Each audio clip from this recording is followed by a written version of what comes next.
अपने गुरु नू भुलियो ना होर किसी ती डुलियो ना। अपने गुरु नू भुलियो ना होर किसी ती डुलियो ना।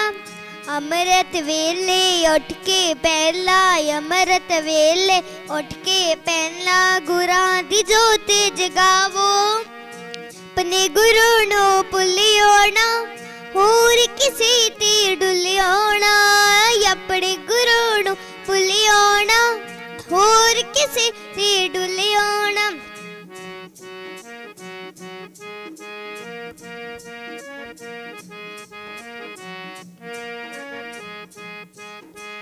मेरे गुरु रविदास ने लोको उजड़ी वसाई बस्ती है, उजड़ी वसाई बस्ती है। ऐदे अगे खड़ नहीं सकती दसो केड़ी हस्ती है, दसो केड़ी हस्ती है। मेरे गुरु रविदास ने लोको उजड़ी वसाई बस्ती है, उजड़ी वसाई बस्ती है। ऐदे अगे खड़ नहीं हो सकती दसो केड़ी हस्ती है, दसो केड़ी हस्ती है। रब गुरु रविदास है साडा, रब गुरु रविदास है साडा। जय जयकार बुलावो। अपने गुरु नू भुलियो ना होर किसी ते डुलियो ना। अपने गुरु नू भुलियो ना होर किसी ते डुलियो ना।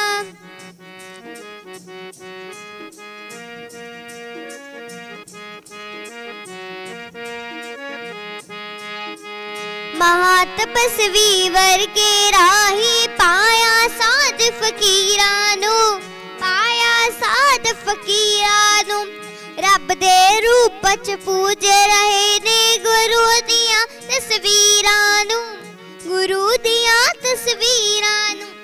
महातपस्वी वर्गे राहे पाया साध फकीरां नू, पाया साध फकीरां नू। रब दे रूप च पूज रहे ने गुरु दियां तस्वीरां नू, गुरु दियां तस्वीरां नू। करदे ने प्रचार गुरां दा, करदे ने प्रचार गुरां दा। कहंदे नाम ते आवो। अपने गुरु नू भुलियो ना होर किसी ते डुलियो ना। अपने गुरु नू भुलियो ना होर किसी ते डुलियो ना।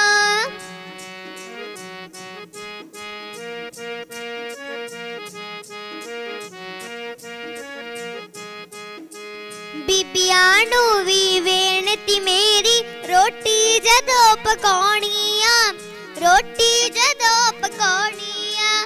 तन तन गुरु रविदास जी कह के फिर तवी ते पाउणी आ, फिर तवी ते पाउणी आ। बीबियां नू वी बेनती मेरी रोटी जदों पकाउणी आ, रोटी जदों पकाउणी आ। तन तन गुरु रविदास जी कह के फिर तवी ते पाउणी आ, फिर तवी ते पाउणी आ। सतनाम हर भोग तुहारे, सतनाम हर भोग तुहारे। कह के रोटी खावो। अपने गुरु भुलियो ना होर किसी ते डुलियो ना। अपने गुरु नू भुलियो ना होर किसी ते डुलियो ना।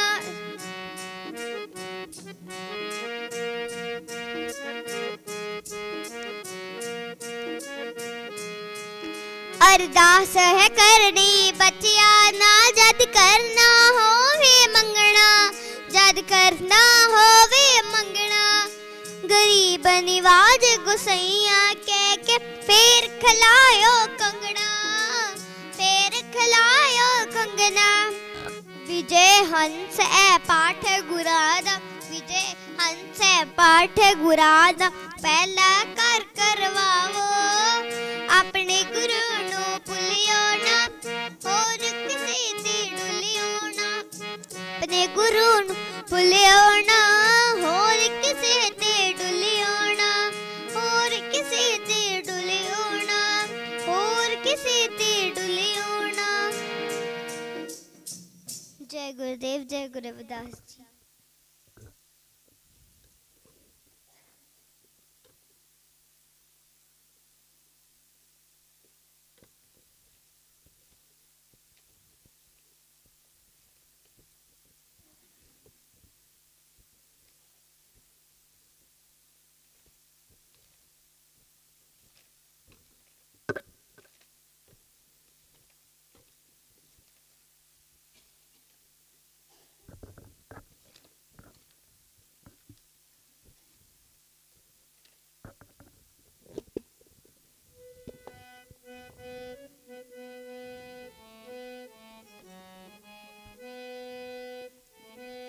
मेरे सतगुरु जी तुसी मेहर करो, मैं दर तेरे ते आए होइया। मेरे सतगुरु जी तुसी मेहर करो, मैं दर तेरे ते आई होइया। मेरे कर्मा वाले ना वेखियो जी।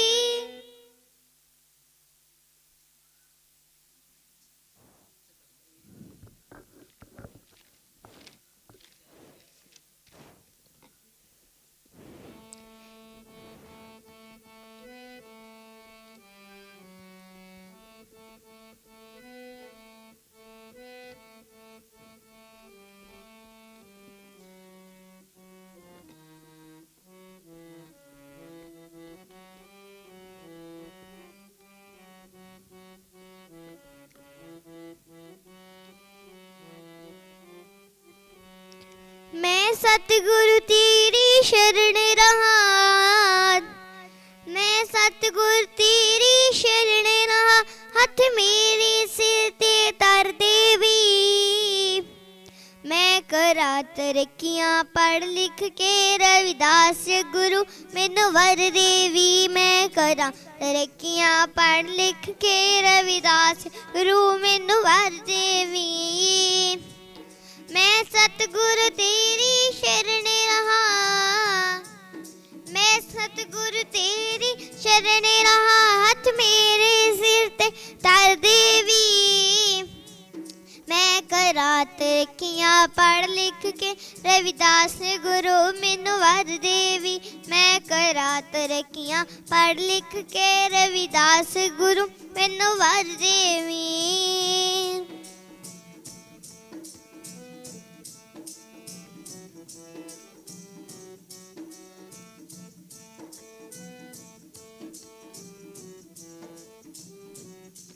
सतगुरु सेवाना दी कृपा मेरे ज्ञान च वाधा हो जावे। कदे मैदान लोना ना आवे, मेरा आत्म साधा हो जावे। सतगुरु सेवाना दी कृपा मेरे ज्ञान च वाधा हो जावे। कदे मैदान लोना ना आवे, मेरा आत्म साधा हो जावे। तेरी रज़ा च गुजरे लिखत मेरी, तेरी रज़ा च गुजरे लिखत मेरी। मेरे सानू ऐसा चढ़ देवी, मैं करा तरक्कियां पढ़ लिख के रविदास गुरु मैनू वर देवी। मैं करा तरक्कियां पढ़ लिख के रविदास गुरु मैनू वर देवी।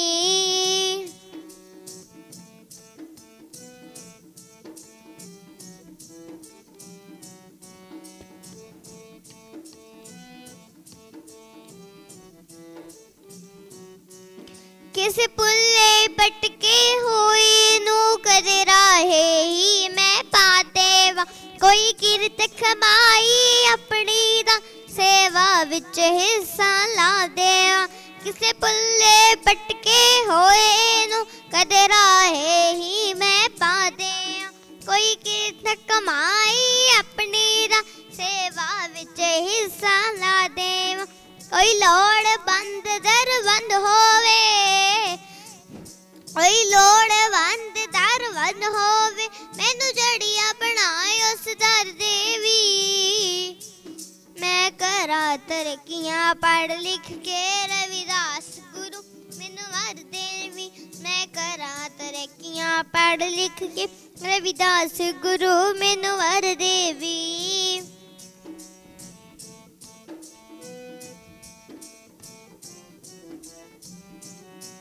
मेरी सेवा पावत नाल कोई गुरबानी दे नाल जुड़ जावे।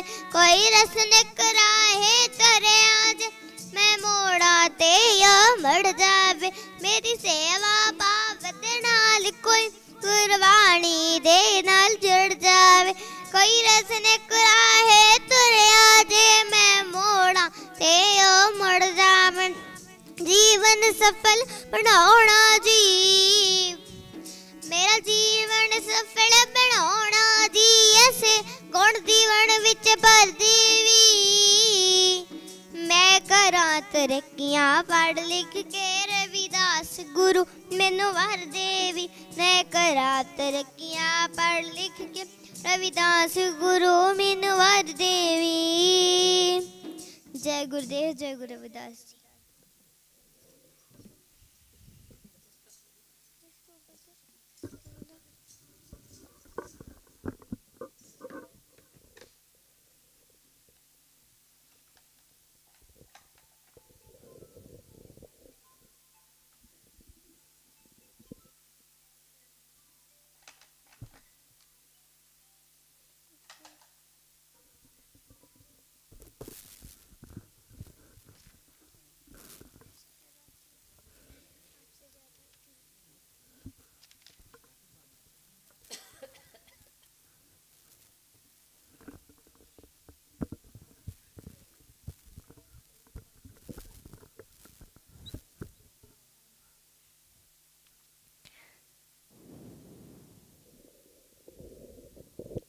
समंतरम रविदास वचनम कोट दोष विनाशनम। रविदास चरणम ध्यान धरणम कुल समूह उदाहरणम। हर सोहीरा छड़ के करे आन की आस। ते नर दोजक जाएंगे सत पाके रविदास। राग सोरठ वाणी सतगुरु रविदास महाराज जी की। एक ओंकार सतगुर प्रसाद। थोथा जिन्नी पछेरो रे कोई जोई रे पछेरो जामे निज कन होई। थोथी काया थोथी माया थोथा हर बिन जन्म गवाया। थोथा जिन्नी पछेरो रे कोई जोई रे पछेरो जाम निज कन होई। थोथी काया थोथी माया थोथा हर बिन जन्म गवाया। परम आदरणीय परम पूज्य श्री श्री 108 स्वामी गुरुदेव गिरी जी महाराज, महान रहबर सतगुरु रविदास महाराज जी के चरणों में विराजमान समूह साथ संगत जियो, सभी को जय गुरुदेव, जय गुरु रविदास जी। आज महीने का पहला रविवार है और हम सभी जानते हैं कि महीने के पहले रविवार को सत्संग बेगमपुरा धाम ढांगूसराय होता है और ये बेगमपुरा धाम का सत्संग का पूरा आयोजन श्री गुरु रविदास सभा बेगमपुरा धाम देहाती सभा पठानकोट इनके द्वारा किया जाता है। और जब भी हम एक महीने के बाद आते हैं तो सभा के द्वारा और इनके जो टीम है उनके लगातार प्रयास सदका काफ़ी इम्प्रूवमेंट, काफ़ी साफ सफाई हुई होती है। क्योंकि ये बहुत बड़ा एरिया है, पहाड़ी क्षेत्र है, सुविधाओं की भी कमी रहती है। फिर भी ये बेगमपुरा धाम की कमेटी के सभी सेवादार बहुत ही अच्छे तरीके से हर रोज यहाँ आते हैं और वाकई ये बधाई के पात्र हैं। लेकिन साथ ही साथ समूह संगत को ये निवेदन किया जाता है कि जैसे हम हर रविवार डेरा स्वामी जगतगिरी आश्रम में सत्संग सुनने और सेवा करने आते हैं, उसी तरह सभी श्रद्धालुओं एवं श्री गुरु रविदास सभाओं को निवेदन किया जाता है कि महीने के पहले रविवार जो बेगमपुरा धाम में सत्संग होता है उसमें अपनी हाजिरी अवश्य लगाएं और जब भी कभी समय मिले तो सेवा में भी जरूर हाजिर हों, क्योंकि बहुत बड़ा एरिया है, बहुत सारे प्रोजेक्ट यहाँ पे चलाए जाने हैं, तो आपके सेवाओं की जरूरत है। दूसरा, आप जी ने देखा है कि यहाँ हमारे बीच में बांग्लादेश से एक श्रद्धालु पहुंचे हैं और 5 दिन की लगातार यात्रा के बाद वे स्वामी जगतगिरी आश्रम में गुरु दर्शनों के लिए पहुंचे हैं, संगत दर्शन के लिए पहुंचे हैं। हम उनका डेरा स्वामी जगतगिरी आश्रम में हार्दिक स्वागत करते हैं, धन्यवाद ज्ञापित करते हैं। जिनके मन में गुरु जी के प्रति इतनी श्रद्धा है, आस्था है और सीखने की एक ललक है।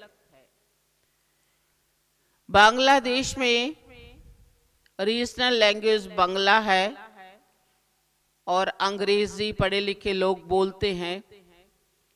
हिंदी पंजाबी वो नहीं सीख सकते, सीखते नहीं है क्योंकि अपनी अपनी भाषा है। लेकिन ये जो मदन रविदासिया जी, मोहन रविदासिया जी हैं, इन्होंने हिंदी सीखी और आपने अभी अभी देखा कि जो गुरमुखी लिपि में वाणी है गुरु जी की, उसको सीखा, पढ़ा, अध्ययन किया और संगीत के माध्यम से भी आपने इनको सुना है। तो ये बहुत बड़ा प्रयास होता है, बहुत बड़ी मेहनत और श्रद्धा का फल होता है और लगभग सभी आश्रमों में ये गए हैं क्योंकि इनको गुरु जी के बारे में खोज करनी है, सोचना है और इनका कहना है, मानना है कि बांग्लादेश में भी उसी तरह गुरु जी का प्रचार प्रसार हो जैसे पंजाब एवं भारत में हो रहा है। तो इस उद्देश्य को लेकर कई सालों से, बचपन से लेकर उन्होंने बताया कि मेरी गुरु जी के प्रति खोज करने की इच्छा है और मुझे लगता है कि गुरु जी के आशीर्वाद से जब हमारे भी वहाँ संतों के चरण पड़ेंगे तो वहाँ के लोग भी आप जैसे लोगों की तरह आत्मनिर्भर हो जाएंगे, सोच के धनी हो जाएंगे। तो हम उनका पुनः सभा की ओर से, संगत की ओर से धन्यवाद ज्ञापित करते हैं। और सतगुरु रविदास महाराज जी ने कहा भी यही है, जैसा आपने पढ़ा है, सुना है, थोथा जिने पशेरो रे कोई, जोई रे पसेरो जामे निज कन होई, थोथी काया थोथी माया, थोथा हर बिन जन्म गमाया। सतगुरु रविदास महाराज जी भी जीवन की सार्थकता बताते हुए कहते हैं कि ये जो थोथा काम है, जो बाहरी दिखावा है, जो फजूल के कर्मकांड है उनका कोई फायदा नहीं है। पूरे शब्द में लगभग कई बार थोथा शब्द आया है। थोथा का मतलब क्या होता है हम सभी जानते हैं, घरों में इस शब्द का प्रयोग भी करते हैं। थोथा चना भाजे गना। तो थोथा का मतलब होता है जो बाहर से बड़ा फूला हुआ अच्छा लगता है, लेकिन अंदर से वो खाली होता है। और जो खाली घड़ा है, जो खाली चना है, वो ज्यादा शोर करता है। जिनको थोड़ा बहुत ज्ञान हो जाता है या थोड़ा बहुत उनको किसी चीज का ज्ञान जानकारी मिल जाती है, तो वो ज्यादा शोर करके अपने आप को दिखावे के रूप में प्रस्तुत करते हैं। गुरुजी कहते हैं कि ऐसी थोथी बातों का कोई फायदा नहीं है। हम दिखावे के रूप में भजन कीर्तन करें या मालिक की पूजा का ढोंग करें, तो इससे परमात्मा रीझने वाला नहीं है। हम सभी जानते हैं, लेकिन फिर भी जाने अनजाने हम इस तरह के दिखावे कर देते हैं। सतगुरु रविदास महाराज जी ने ऐसी शब्दावली का उस समय प्रयोग किया जिसे लोग समझ सकें। जब 14वीं 15वीं शताब्दी में सतगुरु रविदास महाराज जी इस धरती पे आए, तो जो आम लोगों की भाषा वहां नहीं थी, वहां संस्कृत था। ऐसी भाषाओं का प्रयोग किया जाता था जो गरीब जनता थी उस भाषा को समझ नहीं सकती थी, और ना ही कोई समझाने की कोशिश ही करता था, क्योंकि गरीब जनता के लिए शिक्षा के द्वार बंद थे, धार्मिक मंदिरों के ताले लगे हुए थे। उनकी परछाई तक अगर किसी पर पड़ जाती तो वे अपने आप को कहते हम भ्रष्ट हो गए हैं। नए कपड़े पहनने के लिए उनको कोई इजाजत नहीं थी। शादी विवाह में वो अपनी खुशी नहीं मना सकते थे। तो ऐसे लोगों को भाषा सिखाने की भी जरूरत नहीं थी। उस समय का जो समाज ठेकेदार था, जो धर्म जिनके हाथों में था, जो सोचते थे परमात्मा तो केवल हमारा है, तो वो ऐसी निराश जनता के प्रति कोई भी ध्यान नहीं देते थे। जब सतगुरु रविदास महाराज जी थोड़े बड़े हुए, उन्होंने देखा कि हमारी अलग सी बस्तियां हैं, दूसरे लोगों के साथ हमारा कोई मेल जोल नहीं है, और अगर कोई गलती से इस तरह किसी के पास जहाँ निकल जाता है या स्पर्श हो जाता है तो उसको बहुत बड़ी सजा दी जाती थी। तो उन्होंने सोचा कि क्या ये लोग इंसान नहीं हैं? क्या परमात्मा इनका नहीं है? बहुत सोच में पड़ गए और आखिरकार उन्होंने सोच लिया, संकल्प ले लिया कि मैं इस समाज को आजाद करवाऊंगा। लोगों को बता दूंगा कि ये जो लोग हैं ये भी आपकी तरह आजाद हैं, आपकी तरह उस प्रभु की संतान है। तो फिर ये ऊंचे नीचे का भेदभाव क्यों? तो सतगुरु रविदास महाराज जी ने उस समय उन लोगों की भाषा तैयार की। उन लोगों की भाषा के माध्यम से, जो लोक भाषा थी, जन भाषा थी, उसके माध्यम से प्रचार किया। देखो, मान लो हमारे सामने ऐसे लोग बैठे हैं जो अंग्रेजी नहीं जानते हैं और बोलने वाला बहुत ज्यादा विद्वान है, अंग्रेजी अच्छे से जानता है, और वो अपनी बात, अपनी विद्वता दिखाने के लिए अंग्रेजी में ही कहेगा, तो उसकी बात का कोई फायदा नहीं है, क्योंकि वो अपना ज्ञान दिखाना चाहता है या दूसरों को समझाना चाहता है। तो सतगुरु रविदास महाराज जी बहुत दूरदर्शी थे उस समय, और उन्होंने लोगों की भाषा के द्वारा ही लोगों को समझाया। और ये थोथा शब्द जो आज हम घरों में प्रयोग करते हैं, उस शब्द के माध्यम से पूरे शब्द का भाव समझा दिया। और यही भाषा जो बाद में गुरमुखी लिपि के रूप में हमारे सामने आई, और सतगुरु रविदास महाराज जी को गुरमुखी लिपि का संस्थापक माना जाता है।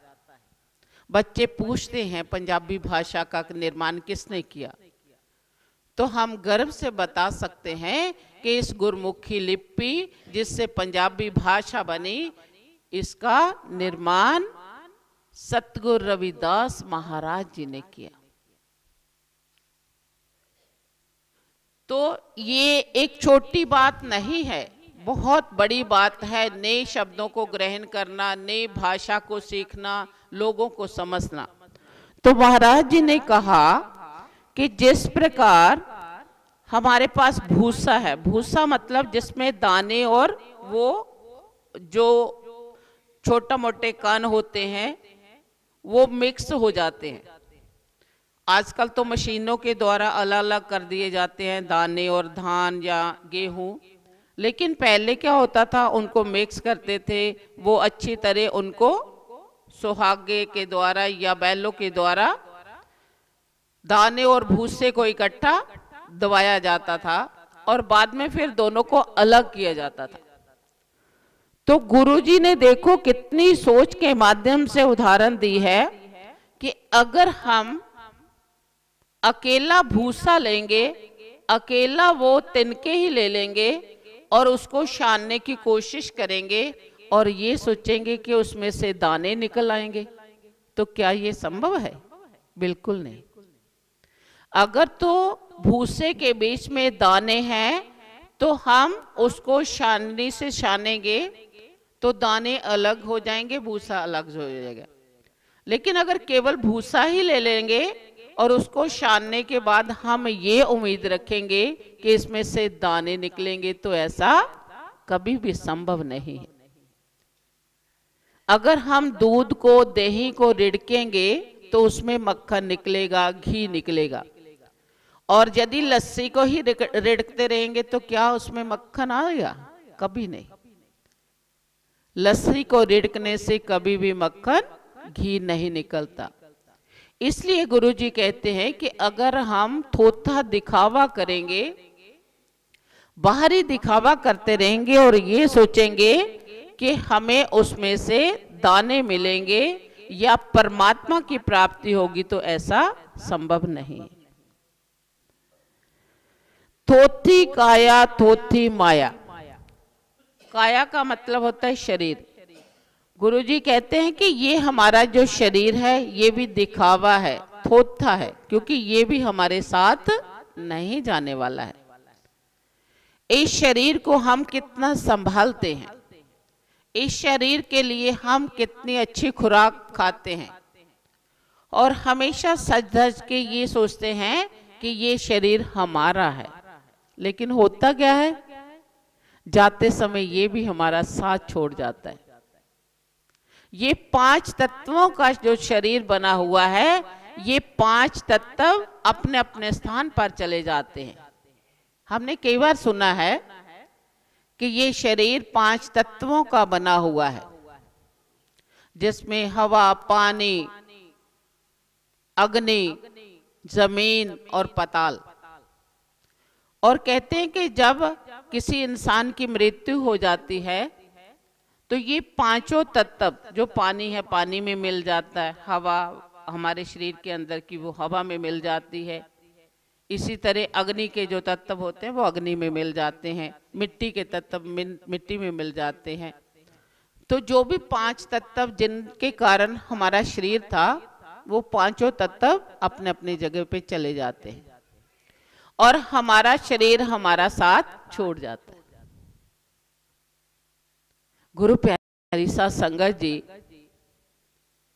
ये शरीर हमारे साथ नहीं जाता, जिसको हम संभाल संभाल कर रखते हैं, थोथी वाणी। और अगर हम अपने मुख से, अपने विचारों से कितना भी प्रचार करते रहें, कितने भी गुरु महिमा कहते रहें, या कितना भी कुछ उस मालिक के नाम से प्रचार प्रसार करते रहे, तो हमें परमात्मा नहीं मिल सकता। ये सारा थोथा काम है। थोथा हर बिन जन्म गवाया। गुरु जी के कहने का भाव ये है कि अगर हम ऐसे ही किताबें पढ़ते रहें, ज्ञान प्राप्त करते रहें, अपने शरीर को संभालते रहें, तो ये सोचे कि ये हमारी कमाई है और ये जो कमाई है उस मालिक के घर पहचानी जाएगी, तो ऐसा कदापि नहीं है। हाँ, इतना जरूर है कि हमने जीवन यापन के लिए, अपना गुजारा चलाने के लिए ये सारे काम करने हैं, पर इन कामों में से अगर हम ये सोचें कि हमें प्रॉफिट होगा, लाभ होगा, जन्म का फायदा होगा, और ये फायदा जो है आगे गुरु घर में हमारा लेखा जोखे में लिखा जाएगा, तो ऐसा संभव नहीं है। उसके लिए क्या करना पड़ेगा? हरि के नाम का सिमरन करना पड़ेगा। जिस हरि ने, जिस प्रभु ने हमें ये श्वास बख्शे हैं, जो श्वासों की रास दी है, इन श्वासों को आपने मानव जीवन के लाहे के लिए जिस जन्म को देकर मालिक ने भेजा था, उस जन्म को संवारने के लिए आपने क्या किया है, ये सोचना बहुत जरूरी है। दुकान डाल दी, हमने बहुत सारा सौदा भी बीच में रखा, उसको बेच भी दिया, बहुत ग्राहक आते हैं, बिक्री भी हो गई, पर जितने का खरीदा उतने का ही बेचा, फायदा कोई नहीं, लाभ कोई नहीं। तो क्या वो दुकान चलेगी? क्या उसके माध्यम से हम अपना घर का गुजारा या कुछ चला सकते हैं? बिल्कुल नहीं। ठीक इसी ही तरह हम समाज में आए, इस जगत में इंसान को भेजा, हमने खाया पिया सोया आराम किया और सोचा कि हम बहुत सा काम करके इस संसार से चले जाएंगे तो हमारा पार उतारा हो जाएगा, हम उस मालिक के साथ अभेद हो जाएंगे। जिस परमात्मा से अलग होकर हमारी आत्मा आई थी, वो आत्मा परमात्मा से मिल जाएगी, तो ऐसा संभव नहीं। ये जो मानव जीवन है, इसकी 3 अवस्थाएं बताई गई हैं। एक तो ये शरीर जो 5 तत्वों का बना हुआ है, और प्राण निकलने के बाद ये फिर से 5 तत्व अपने अपने स्थान पर चले जाते हैं और ये शरीर मिट्टी बन जाता है। और दूसरा होता है सूक्ष्म शरीर। सूक्ष्म शरीर क्या होता है कि हमारा, कई बार आपने सुना होगा सत्संग में कि मरते समय जिस तरफ ध्यान जाता है, हमें उसी तरह का आगे मानव चोला या जो भी जन्म है वो मिलता है। वो हमारे कर्म और ध्यान जिस अवस्था में रहते हैं उसको कहते हैं सूक्ष्म शरीर। वो दिखाई नहीं देता, लेकिन ध्यान हमारा उधर रहता है। जो हम कर्म करते हैं वो सूक्ष्म शरीर में उसका फल मिलता है। और तीसरा होता है आत्मा। तो आत्मा ना मरती है ना जीवित होती है, वो हमेशा अमर रहती है। और वो आत्मा, जिस प्रकार हम पुराने कपड़े उतार कर नए वस्त्र धारण कर लेते हैं और पुराने कपड़ों को फेंक देते हैं, आत्मा उसी प्रकार हमारे शरीर में से निकलकर किसी दूसरे रूप में जन्म ले लेती है। और ये आत्मा कभी भी मरती नहीं है।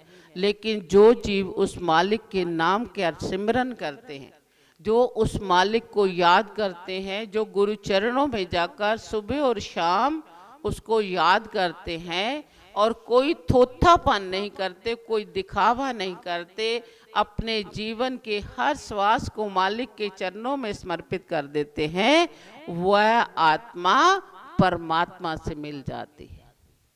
और जब आत्मा और परमात्मा का मिलन हो जाता है तो हमारे सारे जन्म मरण के चक्कर छूट जाते हैं। हम उस मालिक का रूप हो जाते हैं जिससे अलग होकर इस संसार में आए थे। बात थोड़ी गहरी है लेकिन इसे समझना होगा। जहाँ हम 24 घंटे काम करते हैं, हमारे पास 24 घंटे होते हैं, वहाँ 22 घंटे बेशक हम अपना कोई भी कारोबार करें, नेक कार्यों में अपना टाइम लगाएं, लेकिन 1 घंटा सुबह 1 घंटा शाम कम से कम उस मालिक के लिए निकालना है, जिसमें कोई सोच नहीं, कोई इधर उधर की बात नहीं, केवल और केवल सहज समाद उपाद रहित फुन वड्डे पाग लिवलागी, कहे रविदास प्रकाश हृदय तर जन्म मरण पे भागी। केवल और केवल सहज अवस्था में बैठकर उस मालिक के नाम को याद करना है। अपने श्वासों के अभ्यास के माध्यम से हमने 9 द्वार को बंद करके 10वें द्वार में पहुंचकर उस मालिक को याद करना है, जिस मालिक ने हमें यहाँ भेजा है। और यहाँ आँखों के बीच में उस मालिक के नूरी स्वरूप को याद करते हुए ध्यान लगाना है। और ध्यान लगाएंगे जब अज्ञानता का अंधकार मिट जाएगा, हमारे भीतर से प्रकाश नजर आएगा। उस प्रकाश को हम दिव्य प्रकाश कहते हैं, तीसरा नेत्र कहते हैं। और वहाँ पहुंचकर हम अपने आप को बिल्कुल शून्य अवस्था में ले जाते हैं। हमारा अपना शरीर भी हमें बोझ दिखाई नहीं देता। ऐसी अवस्था को सहज अवस्था कहते हैं। और जब हम मालिक के चरणों के साथ सच्चे मन से जुड़ जाते हैं तो हम सहज अवस्था में पहुंच जाते हैं। फिर गुरु जी आगे फरमाते हैं, थोथा पंडित थोथी बाणी, थोथी हर बिन सब कहानी। थोथा पंडित थोथी बाणी, थोथी हर बिन सब कहानी। फिर गुरु जी आगे कहते हैं, थोथा पंडित थोथी वाणी। पंडित किसी जाति का नाम नहीं है। पंडित कहते हैं जो ज्ञानी होता है, जो ज्ञान प्राप्त कर लेता है, वो पंडित कहलाता है। तो थोथा पंडित, गुरु जी कहते हैं कि हे जीव, जब तुम बहुत सारी किताबें पढ़ लेते हो, अक्षर ज्ञान प्राप्त कर लेते हो और उसे अपने जीवन में नहीं अपनाते,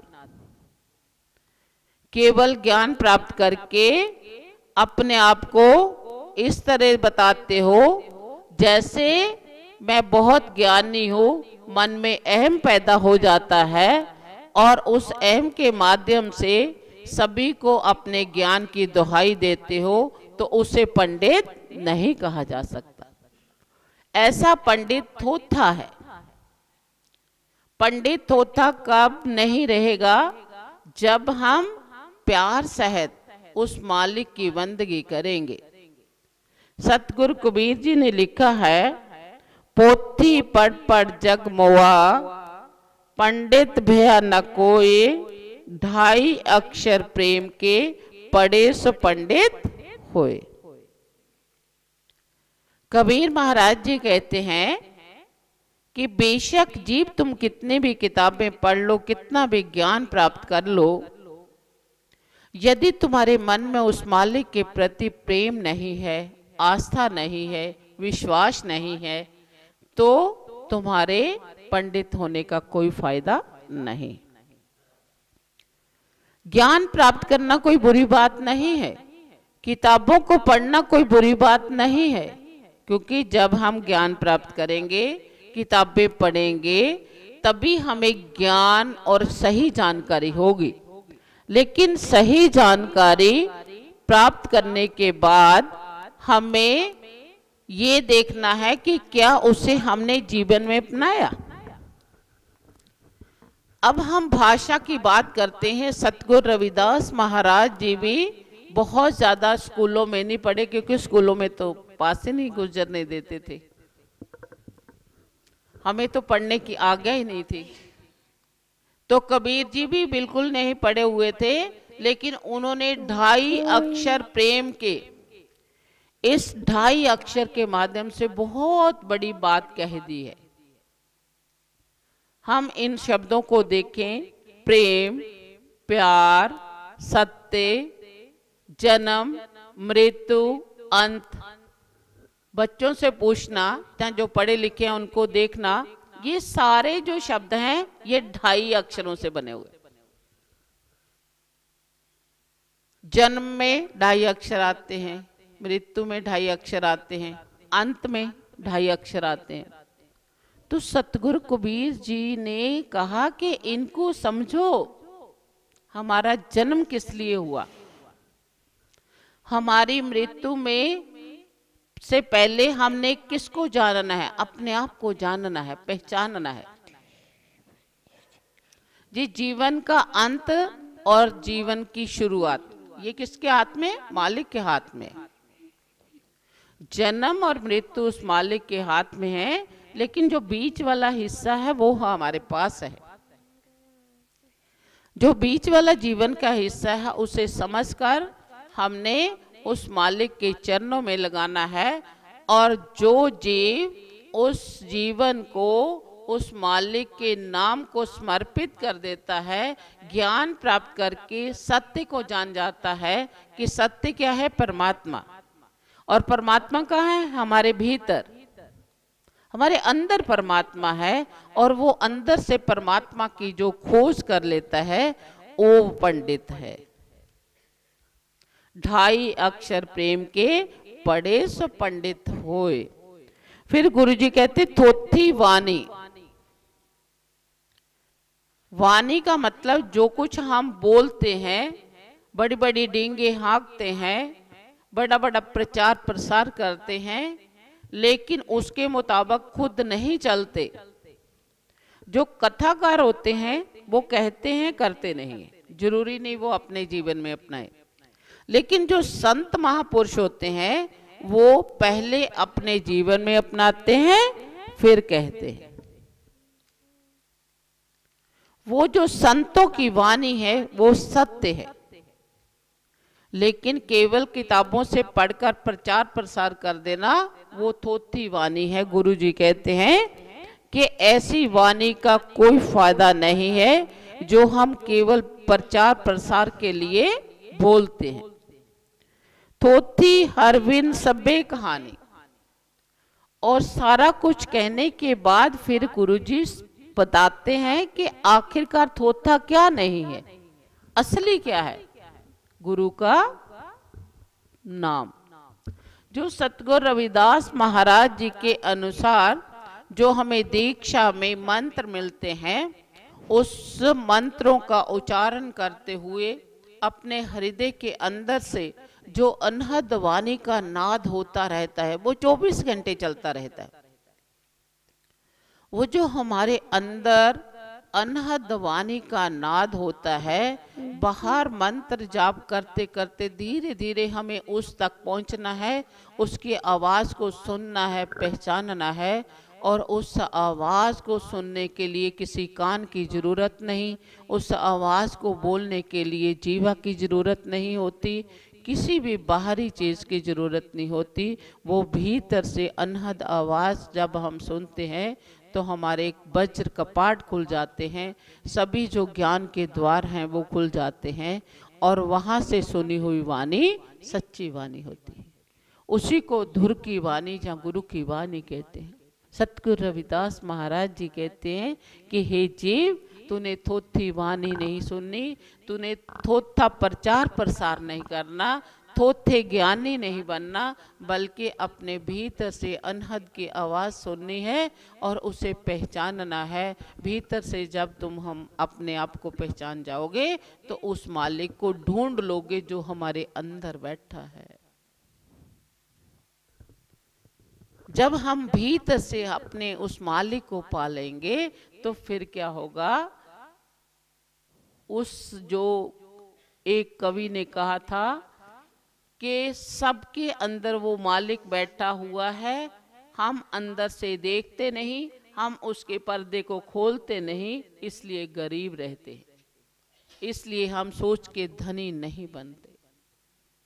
भीखा भूखा को नहीं, सबकी गठड़ी लाल, गहरा खोल नहीं देखते तभी पे कंगाल। हमें उससे देखना है।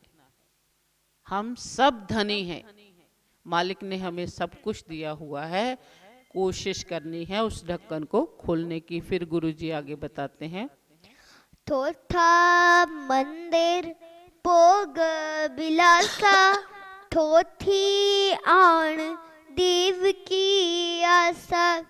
थोथा मंदिर भोग बिलासा, थोथी आण देव की आशा। सारे शब्द में मैंने पहले ही बोला था कि गुरुजी ने थोथे का मतलब बताकर हमें इस थोथी कहानियों से बचने के लिए कहा है। थोथा मंदिर भोग विलासा, थोथी आन देव की आशा। गुरु प्यारी साध संगत जी, सतगुरु रविदास महाराज जी कहते हैं कि ये जो मानव के बनाए हुए मंदिर हैं, उसमें जाना है, नतमस्तक होना है, वहाँ की जो ज्योति जगती है उसको देखना है।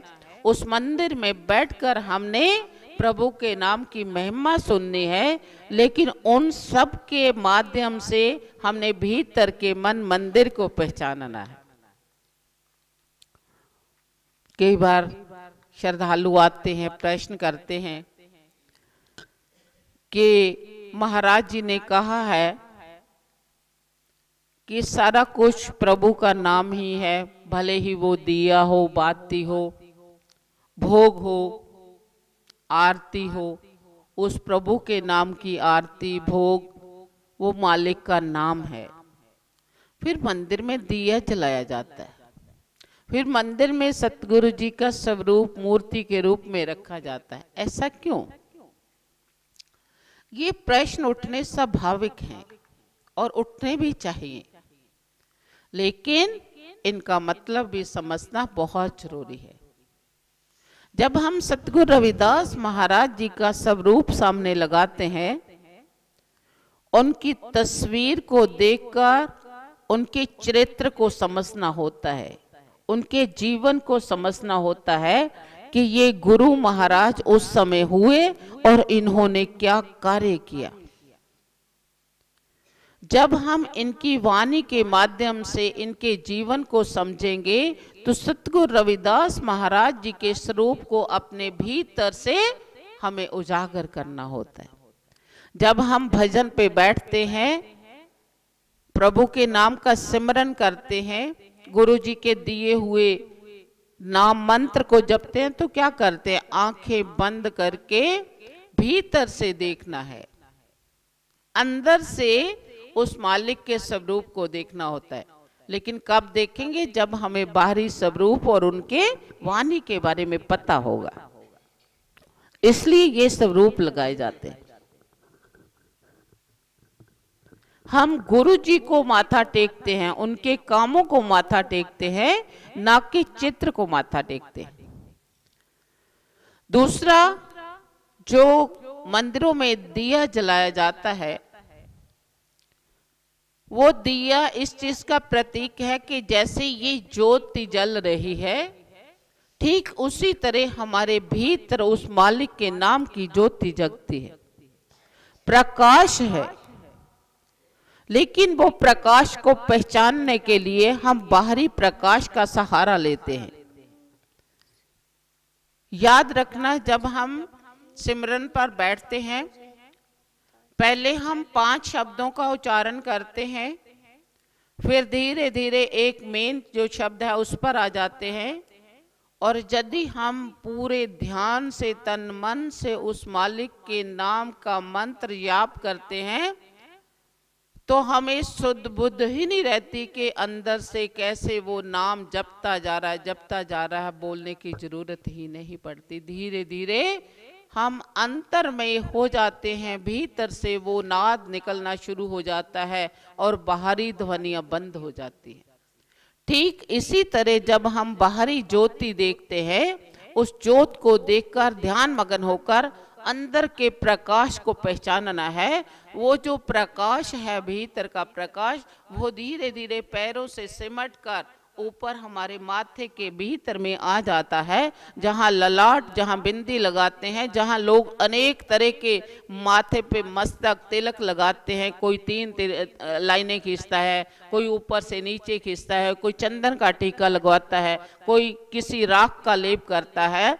वो किसी चीज की जरूरत नहीं पड़ती, वो परमात्मा हमारे ललाट के भीतर में चमकता है और इस ज्योति के माध्यम से हमें उसे पहचानना होता है। अगर हम उस तक नहीं पहुंचते तो इसका मतलब हम थोथा ज्ञान और थोथी वाणी बोल रहे हैं। गुरु जी कहते हैं हरि के नाम के साथ जुड़िए और ये कर्म कांड, ये बाहरी देवी देवताओं की मूर्तियों को पूजना बंद करो, केवल और केवल उस मालिक के नाम का सिमरन करो जिसने हमें ये जन्म दिया है।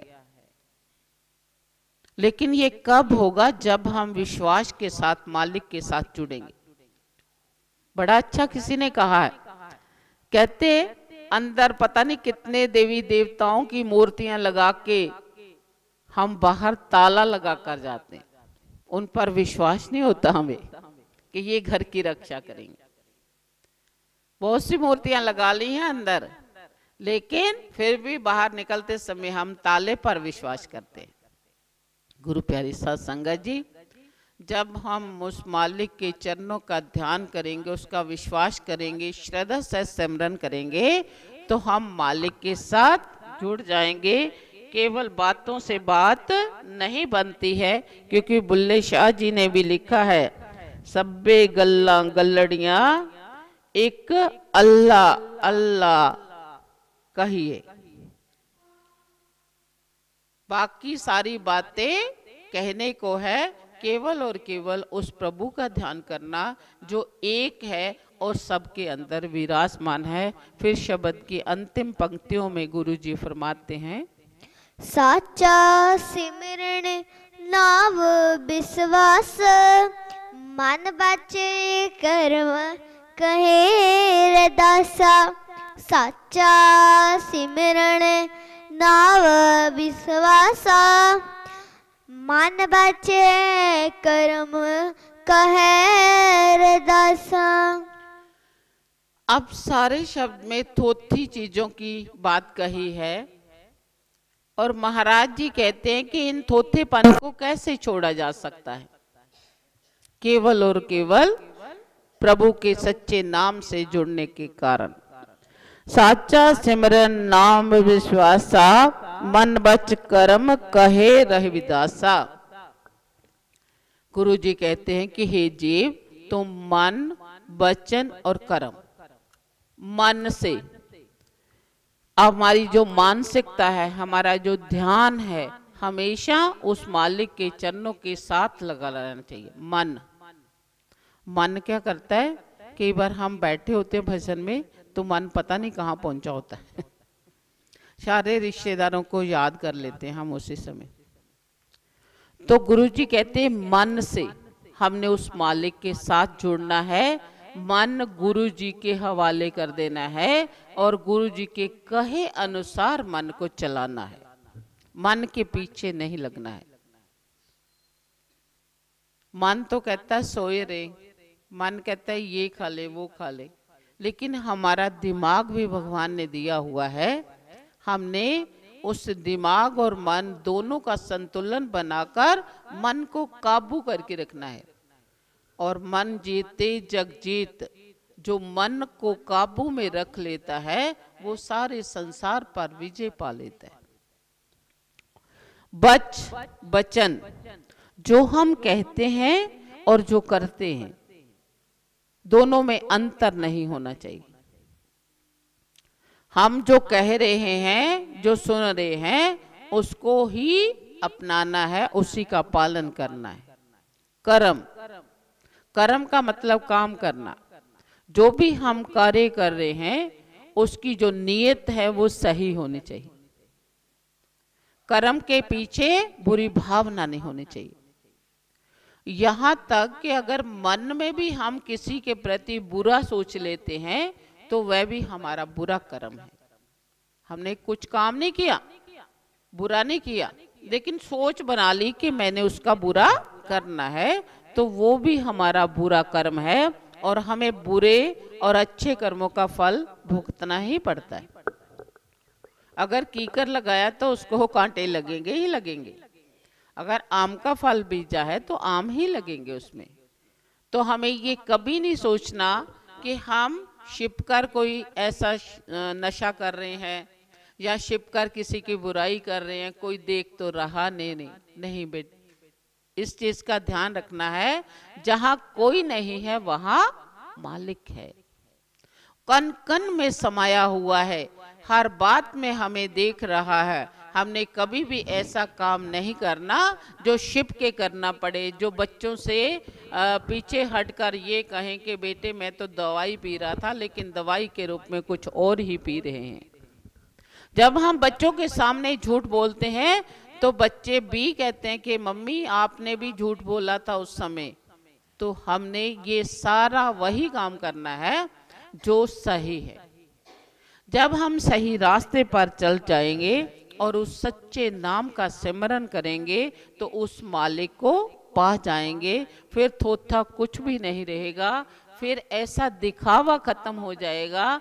केवल और केवल प्रभु चरणों का ध्यान करके सबके साथ प्रीत हो जाएगी, प्यार हो जाएगा और विश्वास और श्रद्धा के साथ जब हम गुरु चरणों में जाएंगे, गुरु चरणों में जाकर प्रभु नाम की दीक्षा लेंगे, उस दीक्षा का फिर अभ्यास करेंगे और अभ्यास करने के बाद हम अंदर से उस मालिक के दर्शन दीदार करेंगे तो उस मालिक के साथ जुड़ जाएंगे।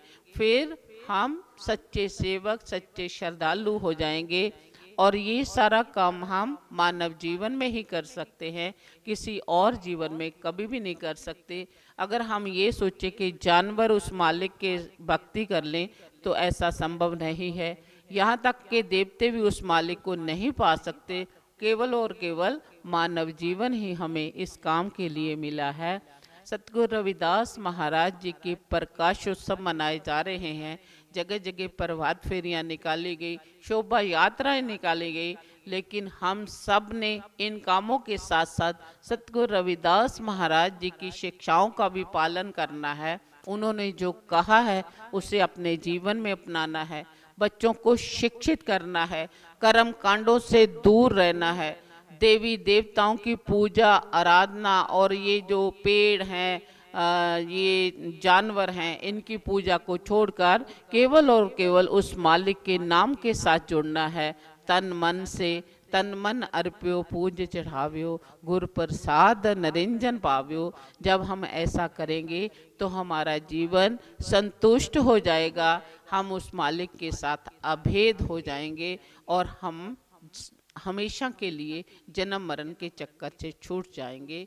आओ सतगुरु रविदास महाराज जी के प्रकाश उत्सव को मनाते हुए ऐसा संकल्प करें कि हम ऐसे सारे काम करेंगे जो सतगुरु रविदास महाराज जी ने बताए हैं और हम भी बेगम बन जाएंगे। सभी को जय गुरुदेव, जय गुरु रविदास। आओ सारे सतगुरु रविदास महाराज जी की आरती अरदास।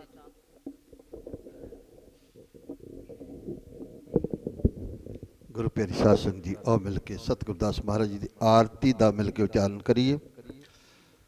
नाम तेरो आरती मजन मुरारे, हर के नाम बिन झूठे सगल पसारे। नाम तेरो आरती मजन मुरारे, हर के नाम बिन झूठे सगल पसारे। नाम तेरो आसनो नाम तेरा उरेस नाम तेरो आसनो नाम तेरो उरेस नाम तेरा केसर ले से टेकारे हर के नाम बिन चूठ सगल पसारे नाम तेरा अम्बला तेरो चंदनो नाम तेरा अम्बला नाम तेरो चंदनो घस जपे नाम ले तुझको चारे हर के नाम बिन चूठ सगल पसारे नाम तेरा दीवा नाम तेरो बाती नाम तेरा दीवा नाम तेरो बाती नाम तेरो तेल ले माहे पसारे हर के नाम बिन चूठ सगल पसारे नाम तेरे की जोत लगाई नाम तेरे की जोत लगाई पयो जयारो पवन सगलारे हर के नाम बिन चूठ सगल पसारे नाम तेरो तागा नाम फूल माला नाम तेरो तागा नाम फूल माला पार उठार सगल जुठारे हर के नाम बिन चूठे सगल पसारे तेरो किया तुझे किया अर्पो तेरो किया तुझे किया अर्पो नाम तेरा तू ही चवर ढोलारे हर के नाम बिन चूठ सगल पसारे 10 8 8 चारे खानी 10 8 8 चारे खानी ये है बर्तन है सगल संसारे हर के नाम बिन चूठ सगल पसारे कह रविदास नाम तेरो आरती कह रविदास नाम तेरो आरती 7 नाम है हर पग तुम्हारे हर के नाम बिन चूठ सगल पसारे नाम तेरो आरती मजन मुरारे हर के नाम बिन चूठ सगल पसारे हर के नाम बिन चूठ सगल पसारे अरदास रविदास नाम का जगत में झंडा गड़ाया पार पाप पुरुष सब थक गए जिसे ना अपर्य अपार रविदास नाम का जगत में सूरज चमक रहा उपदेश लिया जिस गुरु से हृदय धमक रहा रविदास नाम इस जगत में है लालन के लाल प्राप्त उनको है सही, सतगुरु जिन पर दयाल। सवास जाए परवाह न करूं, पुन पुन लायो वाक। भगत जन वैराग की तरे अपना हाथ, बेनती करूं हाथ जोड़ के गुरु रविदास। कृपा कीजिए उदास पे, करो बुद्ध प्रकाश। सोहंग नाम जहाज है, चढ़ा सो उतरे पार। जो श्रद्धा कर सेव दे सतगुरु, पार उतारन हार। नमस्कार गुरुदेव को, युग युग तारन हार। चेता चमार ऋषि वाल्मीक जी, नाम देव कुलतार। नाम देव कुलतार, जुगा जुग तारा भगत कबीर। जैन बहादुर सैन की, शंभूख ऋषि बलबीर।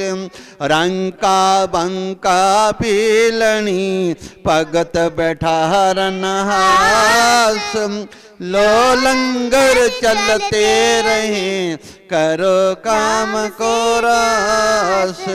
जिया जंत परिवार का, रहे नाम से ध्यान। गुरु रविदास ऋषि वाल्मीक जी, सदा करे कल्याण। जिया जंत परिवार का, रहे नाम से ध्यान। गुरु रविदास ऋषि वाल्मीक जी, सदा करे कल्याण। सालोक हार सो हीरा छाड़ कर आन की आस। तेनार दो जग जाएंगे, सात पाख रविदास। ऐसा चाहूँ राज में, जहाँ मिले सबन को अन्न। छोट बड़ो सब सम बस, रविदास रहे प्रसन्न। छोट बड़ो सब सम बस, रविदास रहे प्रसन्न। जो बोले सो निरपै, सतगुरु रविदास महाराज की जय। स्वामी जगत गिरी महाराज की जय। स्वामी गुरुदेव गिरी महाराज की जय। सब साध संतन की जय। जय गुरुदेव, जय श्री गुरु रविदास।